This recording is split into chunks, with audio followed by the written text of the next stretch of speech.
Emily Kenyon was a 37-year-old woman who lived in West Palm Beach, Florida. She was known for being kind and caring, with a special love for snakes. She worked as a curator at a local reptile house, where she took care of different kinds of snakes. Her collection included pythons, boas, and even a rare green mamba. Emily also loved gardening and spent a lot of her free time tending to her plants and flowers. Emily went to the University of South Florida, where she studied biology. She met Marlon Kenyon there, and they got married shortly after she graduated. They moved to a cozy house with a big backyard, perfect for her garden and snake enclosures. Emily was close to her family, especially her younger brother named Ryan, who worked as a teacher in Orlando. Emily was very involved in her community. She volunteered at the local animal shelter and helped organize charity events. She was a member of the West Palm Beach Garden Club and often shared her gardening tips with friends and neighbors. People described Emily as friendly, always willing to lend a hand, and full of life. In September 2003, Emily's life took a dramatic turn. She discovered that her husband Marlon was secretly married to another woman named Zara Pinnock, who Emily knew as her gynecologist. This revelation shocked Emily. She revealed his bigamy to her close friend and coworker Robert Banjovac, who shared her love for snakes. Robert was worried about her and advised her to be careful. Emily decided to confront Marlon about his bigamy. She was determined to get answers and figure out what to do next. Despite the stress, she continued with her daily routines, working at the reptile house and tending to her garden. She even attended a community fair where she helped with a snake exhibit and enjoyed watching children's faces light up in amazement. During this time, Emily also learned that she was pregnant. This added to her emotional turmoil, but she was hopeful about the future. She planned to visit her brother in Orlando to talk about her situation and seek their advice. Unfortunately, Emily never got the chance to share her plans. Her life was cut short before she could find a resolution to the chaos brought by Marlon's betrayal. On the morning of September 10, 2003, West Palm Beach was overcast, with dark clouds hinting at rain. At around 7:30 a.m., Linda Ross, Emily Kenyon's neighbor, was walking her dog, Linda Hargrove Lansky, when she noticed something unusual. Linda often saw Emily working in her garden at this time, but today the backyard was eerily quiet. Linda decided to check on Emily. As she approached the backyard fence, she saw Emily lying on the ground near her favorite rose bushes. Linda immediately sensed something was wrong. She called out to Emily, but got no response. With growing concern, she opened the gate and rushed to Emily's side. What Linda saw was shocking. Emily was lying face down in a pool of blood. She had been brutally beaten, and a bloody golf club was lying nearby. Linda's heart raced, and she felt a wave of panic. She quickly pulled out her cell phone and dialed 911, her hands shaking as she spoke to the operator. Within minutes, emergency services arrived. Paramedics confirmed that Emily was dead. Linda, still in shock, was asked to sit down and try to calm herself. She could hardly believe what she had seen. The neighborhood soon filled with police cars and curious neighbors peeking from their windows, wondering what had happened. The news of Emily's death spread quickly. Local media, including the Palm Beach Post, reported on the incident, and residents of West Palm Beach were left in shock and disbelief. The community mourned the loss of a beloved member, and the police were determined to find out who was responsible for such a brutal act. On September 10, 2003, at around 7:45 a.m., the West Palm Beach Police Department arrived at Emily Kenyon's home. The sky was still overcast, with the threat of rain looming. Detectives James Avery and Avery Brooks were leading the investigation. They arrived quickly, knowing that every minute was crucial. Detective Avery, known for his keen eye and calm demeanor, took charge of the scene. His partner, Detective Brooks, was meticulous and methodical, always careful to preserve evidence. The backyard was now a crime scene, and the once beautiful garden looked like a battlefield. Blood was splattered on the grass and patio, and an overturned pot lay next to Emily's body. The detectives immediately noticed the golf club lying next to Emily. It was covered in blood and appeared to be the murder weapon. Emily's body showed signs of a violent struggle, with multiple wounds to her head and upper body. The scene was chaotic, with broken flower pots and scattered gardening tools, indicating a fierce attack. Forensic experts arrived shortly after the detectives. They carefully collected evidence, including the golf club, blood samples, and any possible DNA evidence. They took photographs from every angle, ensuring that nothing was overlooked. The crime scene unit also dusted for fingerprints on the golf club and nearby surfaces. Detective Avery and Detective Brooks began their investigation by speaking with Linda Ross, the neighbor who found Emily's body. Linda was still in shock but provided a clear account of her discovery. She described seeing Emily lying face down in the garden and calling 911 immediately.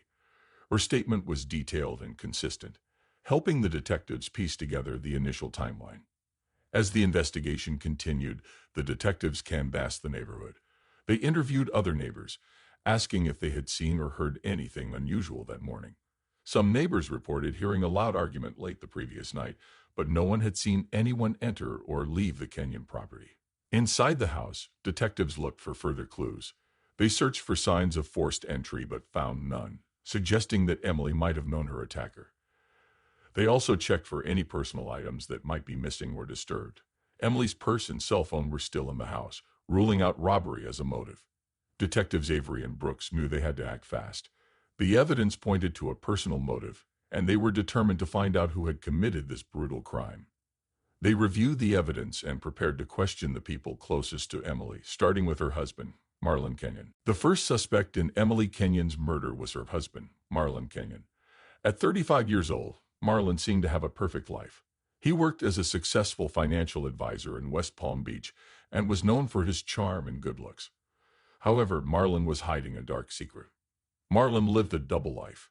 Not only was he married to Emily, but he was also secretly married to another woman, Zara Pinnock, in Miami. Emily had discovered this secret just days before her murder, and it had caused a significant strain on their marriage. Even more shocking and unknown to both wives was that Marlon had a secret career as a gay adult film star under the name Ash Ketchum Krabs. Detectives James Avery and Avery Brooks brought Marlon in for questioning the same day Emily's body was found. The interrogation took place at the West Palm Beach Police Department. Marlon appeared calm and collected, but the detectives were determined to find the truth. Marlon, can you tell us where you were last night? I was in Miami on business. I stayed at a hotel. You can check. Marlon, did Emily know about your other wife? Yes, she found out recently. It's been hard on us, but I would never hurt her. The detectives checked Marlon's alibi.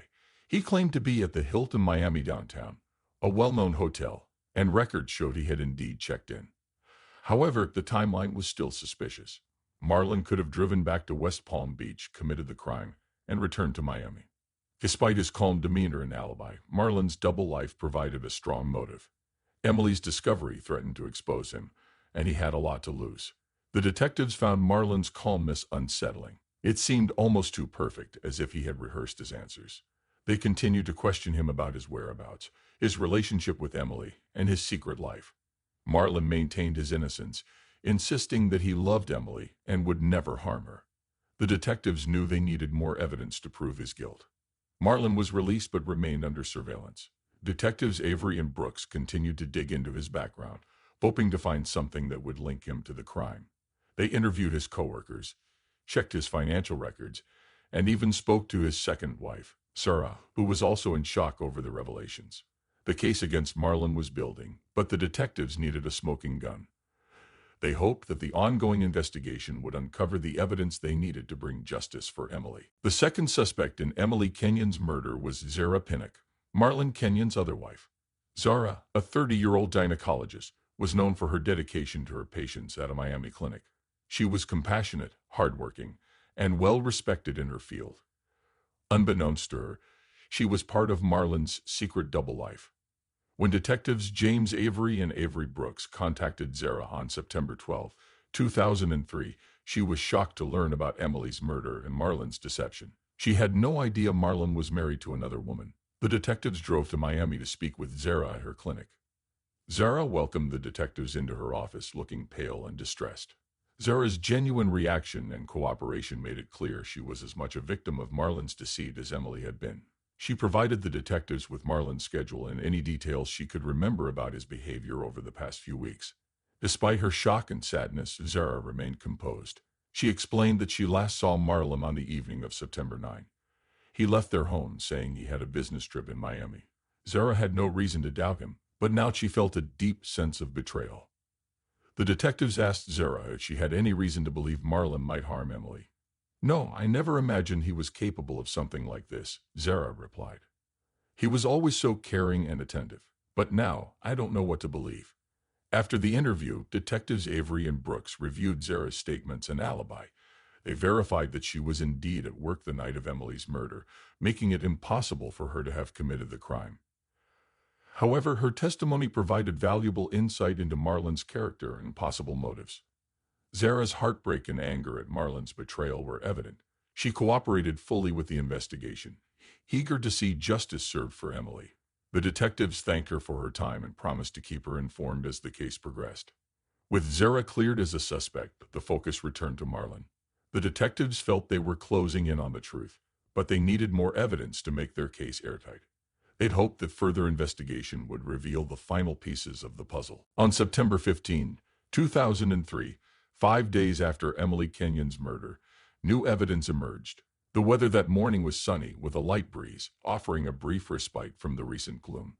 At around 9:00 a.m., Detective James Avery received a call from a local pawnshop owner, Henry Guanabeo. Henry reported finding a gold bracelet with Emily's initials engraved on it.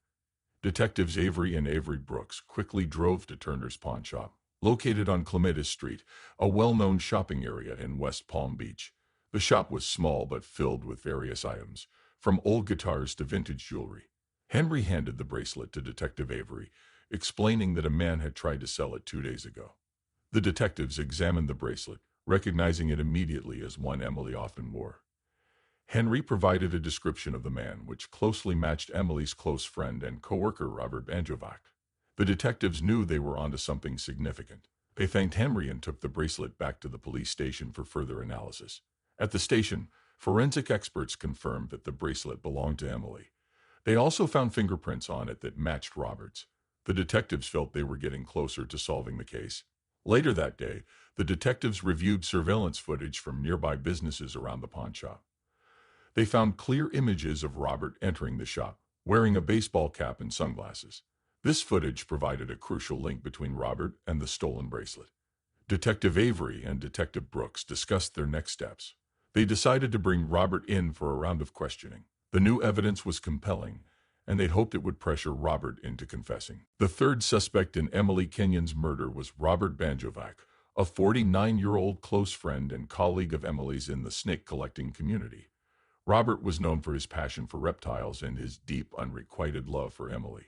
He had a history of mental instability and occasional violent outbursts, which put him on the detectives' radar. On September 16, 2003, a day after discovering new evidence against Marlon, detectives James Avery and Avery Brooks decided to interview Robert at his home. The weather was sunny with a few clouds, typical of a Florida morning. Robert lived in a modest house filled with snake terrariums and reptile-related memorabilia. Upon arriving at Robert's home, the detectives observed his nervous demeanor. He was a tall, thin man with glasses, appearing anxious as he led them into his living room. Robert and Emily had shared a close friendship, bonded by their love for snakes. They spent a lot of time together at reptile shows and events, which was well known in their community. Robert admitted to the detectives that he was aware of the problems in Emily's marriage to Marlon. Emily had confided in him about Marlon's other wife, leaving her deeply upset and uncertain about her future. This information gave the detectives insight into Robert's potential motive, as his unreciprocated feelings for Emily could have driven him to extreme actions. Robert's agitation grew as the detectives continued their questioning. His deep anger at Marlon for hurting Emily was evident, yet he maintained that he would never harm her. Despite his assertions, his unstable history and intense feelings for Emily made him a suspect. Robert's alibi for the night of the murder was weak. He claimed to have been home alone, tending to his snakes, but there were no witnesses to confirm his story. The detectives noted Robert's increasing distress as he expressed his regret over not being able to save Emily and his sadness over their unfulfilled relationship. Further investigation into Robert's activities revealed that he had visited Emily's garden the day after the murder. He insisted this visit was to check on her snakes, but the timing raised suspicion. Neighbors reported seeing Robert's car leave late on the night of the murder and return early in the morning, contradicting his claim of being home. The detectives also delved into Robert's medical history, uncovering past treatment for depression and anger issues.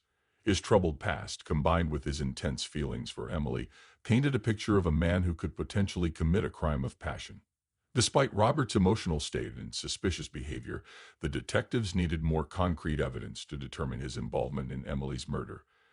They continued to monitor him closely while gathering additional clues to either implicate or clear him in the case. The breakthrough in Emily Kenyon's murder case came on September 18, 2003, when detectives James Avery and Avery Brooks uncovered critical evidence. That morning was overcast and humid, typical for West Palm Beach in late summer. The detectives had been working tirelessly, piecing together clues to identify the murderer. The new evidence emerged from an unexpected source: a neighbor's security camera footage. The camera, installed to monitor the neighbor's yard, had captured part of Emily's backyard. On the night of the murder, the footage showed Marlon Kenyon entering the backyard with a golf club. Moments later, it showed him leaving with blood on his clothes. Detectives Avery and Brooks reviewed the footage and realized they had the evidence they needed. The footage clearly placed Marlon at the crime scene with the murder weapon. The detectives prepared for Marlon's arrest, knowing it would be a crucial step in bringing justice for Emily. At 3:00 p.m., under a cloudy sky, the detectives arrived at Marlon's office. Marlon was in a meeting, discussing financial plans with clients. The detectives waited in the lobby, observing him through the glass walls. Marlon appeared confident and composed, unaware of the storm about to hit his life. When the detectives entered the room and announced his arrest, Marlon's reaction was one of shock and anger.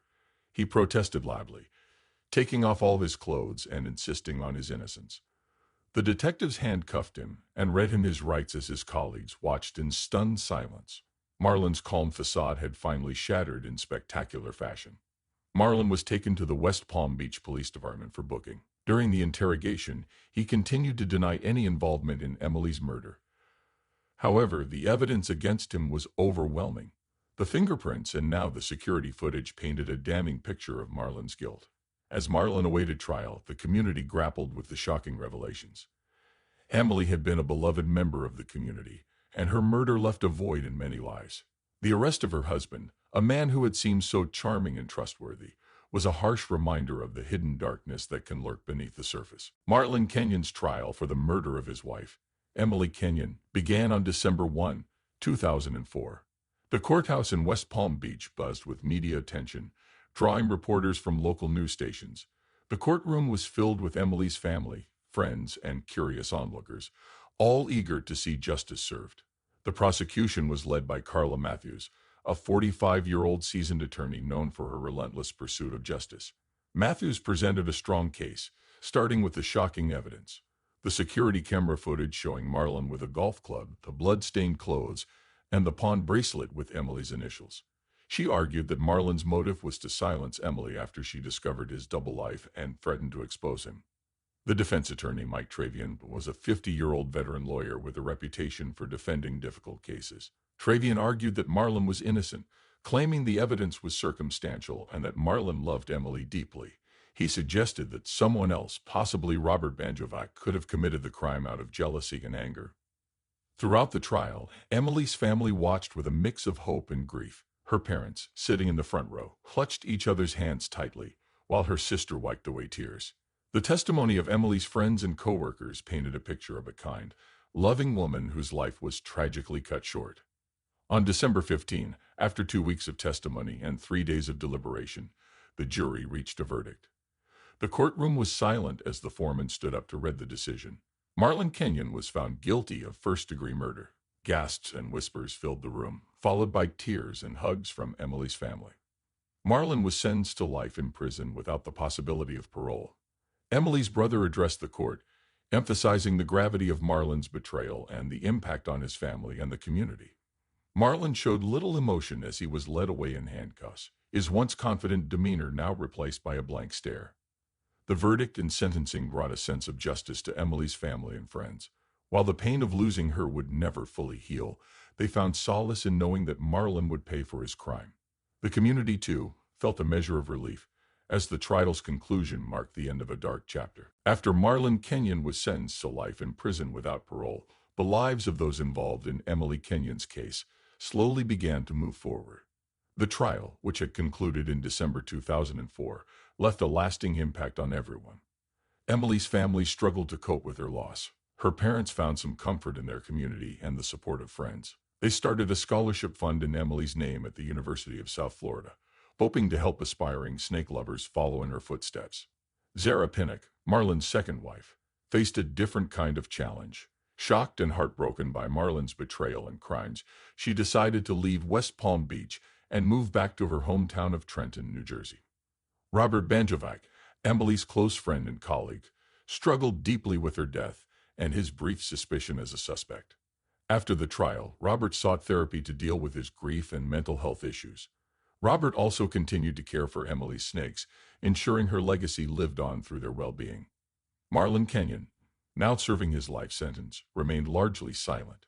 His double life and the tragic consequences of his actions were subjects of ongoing discussions among his fellow inmates and the prison staff. His fall from grace served as a cautionary tale about the destructive power of secrets and lies. Emily Kenyon's tragic death had a profound impact on everyone involved. While justice was served, the pain of her loss lingered. The community's efforts to honor her memory and support each other highlighted the resilience and strength that emerged in the wake of such a devastating event. Emily Kenyon's life was tragically cut short by the deceit and desperation of those she trusted most.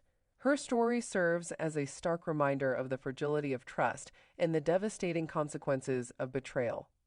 Thank you for joining us on this episode of True Crime Case Files. Until next time, stay vigilant and stay safe. Hey, true crime case solvers, interested in more real-life murder mysteries? Be sure to like and subscribe to our channel. And do you have any thoughts about this case or have a case of your own you'd like us to investigate? Leave us a comment. Until then, stay safe, true crime case solvers.